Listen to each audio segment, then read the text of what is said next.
I'm Annie Duke.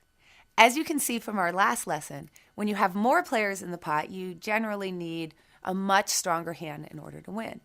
Now, in this lesson, we're going to talk about some general rules that will help you navigate the field the next time you're in a multi-way pot. It should be clear from the discussion of playing draws versus multiple opponents that as you layer more opponents into a hand, your hand just needs to be stronger to win. Now, if you're against only one opponent, you are only against 2 cards.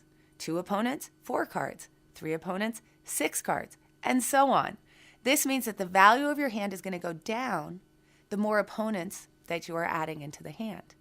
Now, a good example of this would be in evaluating the likelihood that someone makes a flush when the board has 3 to a suit on it. If you're against only one opponent, it's just unlikely that he's holding a flush. But against 3 or 4, it becomes, much more likely that someone has made a flush, so you need to be much more cautious. Now, the other really important thing to remember in evaluating your hand is that the more people that are in the pot, the more likely that the hands are strong that are playing on the flop. This has to do with the principle of overcalling.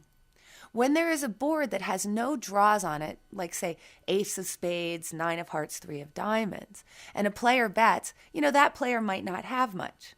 Now, if the second player calls, well, he's likely to have some piece of the board, but, he could be floating, he could be trying to make a play. But if player 3 now overcalls, he has to have a good hand because there's no draw that could be causing him to overcall, and he's not going to call 2 players to try to bluff. Now, when a player overcalls, they are announcing strength, and you need to pay attention to that. There's a big difference between a call, where a player could be calling to bluff or calling weak, and an overcall where a player really always has to be connected with the board in some way. Now, another principle of multi-way play is that you're generally trying to create heads-up situations out of multi-way pots, unless you specifically have one of the weaker draws like, just a straight draw or a bad flush draw. The same principles are going to apply after the flop as before the flop. If you can isolate down to one player, you're going to be much more likely to win the pot because your hand is going to be just much more likely to hold up, or you're going to be much more likely to be able to bluff to win against only one player if you don't hit. Against one player, your equity goes up because your hand doesn't have to be as strong to win, and you have much more fold equity. Think about a hand like ace-jack on a board like, ace of spades, 9 of spades, deuce of hearts.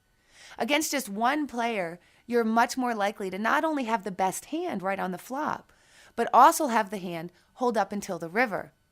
But the more opponents you add into that pot, the more outs that are against you, and the more likely either your hand isn't good right now, or your hand's not going to hold up as that turn and river hit. Before the flop, you raise to try to get down to one player. On the flop, it's still a good idea to look for those opportunities to isolate as well.